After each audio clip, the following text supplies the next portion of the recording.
Looking at a list of my favorite shows, it probably wouldn't take long to come to the conclusion that I like being confused. And while I usually have the mindset that these shows aren't really confusing, from Satoshi Kon's surreal dream worlds to the sandy beaches of Evangelion, I guess I tend to enjoy anime that mess with your brain a bit more than the usual. A lot of people considered Wonder Egg Priority to be the next one of those weird experimental anime, but to me it felt more like a straightforward story with some unique storytelling methods, and unlike the shows people compared it to, the deeper meaning was very obvious if you were trying to find it at all. What made Wonder Egg stand out to me was its beautiful production quality and emotional resonance, not how confused it made me. But there is an anime this season which I could see fitting in with those bizarre experimental shows from the past. Sonny Boy. After Wonder Egg Priority crossed the line from a bit harder to understand than normal to actually just poorly written, this Madhouse original has come along to actually be what people thought Wonder Egg was.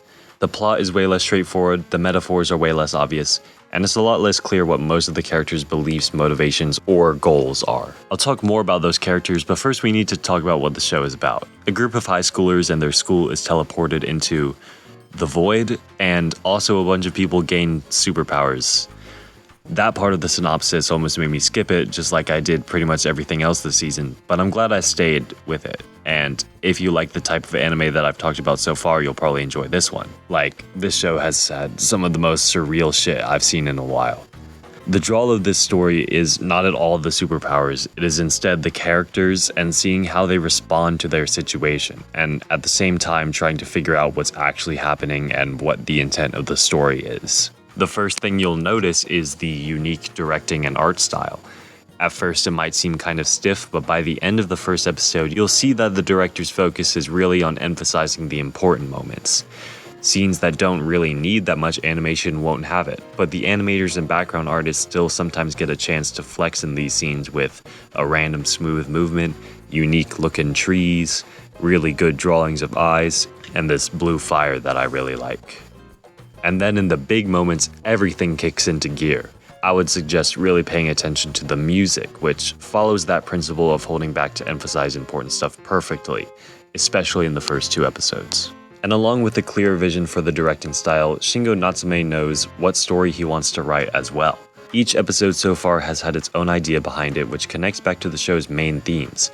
More perspectives are added onto the central message as the students also seemingly get closer to their goal, and that dual progression is a clear sign that he has a message that he's building towards. But to discuss what I think that message is, I'm gonna get into some spoilers, so if you're interested in this show at all, try watching the first episode. It's one of those ones where you'll definitely know if it's for you after 1 episode. The main theme of Sonny Boy becomes clear pretty quickly. It's about rules. Episode 1 drops us off with the characters stuck in their school in the void.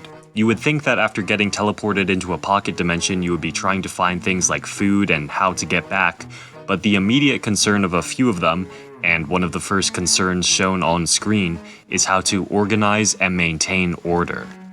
Hoshi and Cap create a bunch of rules which they feel are necessary for their society and decide the best way to get people to follow these rules is to enact punishments. Episode 1 shows how these rules that humans place on each other are kind of arbitrary and don't apply to every situation that they end up applying to. Asakaze displays this by starting a rebellion against Cap without even breaking any of the rules.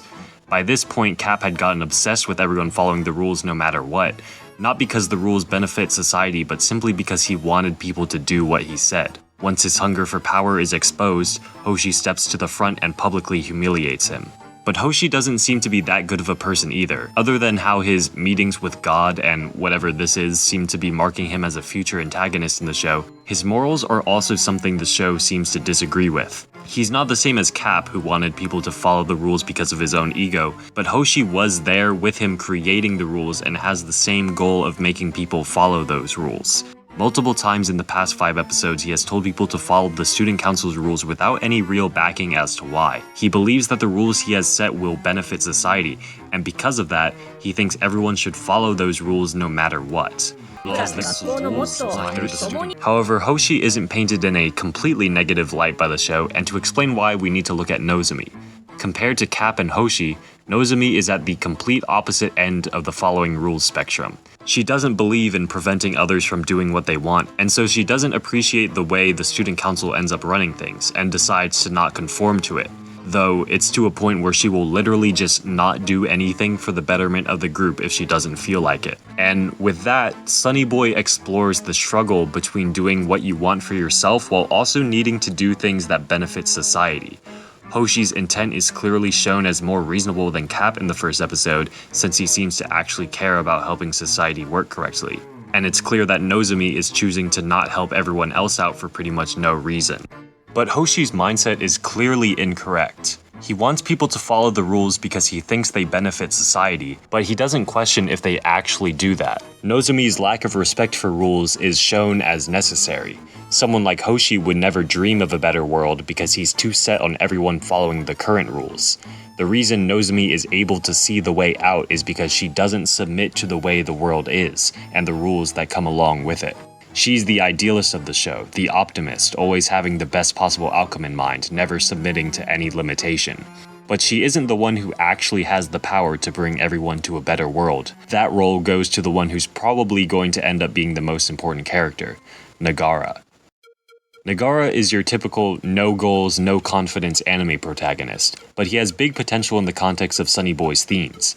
At the start, he has no direction in his life, but the one pushing him forward right now is Nozomi, who runs through life with a mind only set on progress. And in episode 1, her reckless pursuit of progress gets her to jump off a building and almost fall into the void before Negara stops her. And that right there is his character arc. He's influenced by Nozomi to actually care about doing something in the world, but unlike her, he decides he'll sometimes need to stop others from doing what they want in order to help them, and that's what awakens his power. In an interview with ANN, Natsume stressed that the important thing in the struggle of obeying rules and being an individual that I've been talking about is finding a middle path. And who else would find the middle path other than the person who actually has the power to bring us into the world that we want to see? Though I don't think I would have worded Sonny Boy's message as finding the middle path exactly. Let me explain. While watching the first episode, I was pretty set on making a video called I Hate Rules about how well the show demonstrates the arbitrary nature of rules and how Nozomi was the most based character because she doesn't pay attention to all the dumb limitations, and how that mindset allows her to teleport everyone out the void. Many of the rules we set are too simple and won't apply to every situation in the way we want them to. For example, don't use your superpowers. It seems good at first because it's preventing unwanted chaos, but what if someone was about to fall from the top of the school or something? Wouldn't we want Asakaze to fly up and catch them?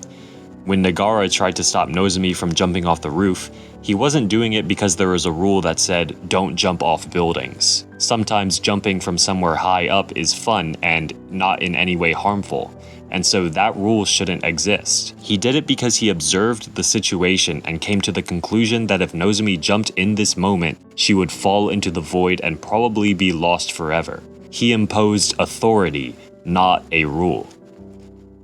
Sonny Boy is about how the rules we set for society oversimplify things.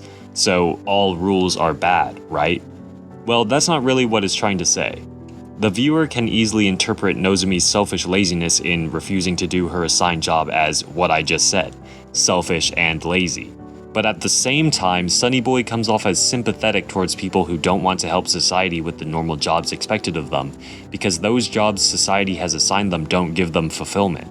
So you can't just say, people should always follow the rules that will most benefit society as a whole, or people should only do what they feel like, because one way you're making a society filled with unhappy people, and the other you don't have a society. That's the best thing about Sonny Boy. It's showing how the world is too complicated for one set of rules to apply to it all.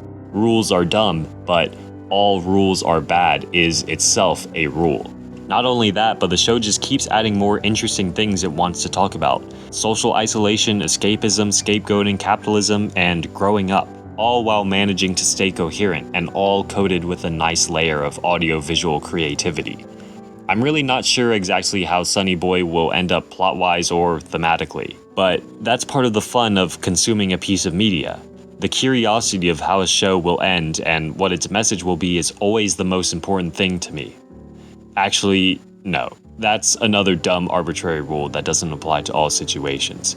Because I'm also enjoying Girlfriend this season. And I'm not expecting that show to have some grand finale tying up all thematic loose ends. I don't resonate with it either. I've never had a girlfriend, let alone two of them. So what's tying these shows together that makes me enjoy both of them? What rule of enjoyment do they both conform to? I don't know. It doesn't really matter, 'cause rules are dumb. I'm really hoping this show doesn't end up like Wonder Egg, but I guess we'll just have to see. If it stays good, I might make another video about it, but in the meantime, if you liked this video, you should share it and check out my other analysis videos and like, comment, and subscribe, and follow me on Twitter and whatever. Yeah. Thanks for watching.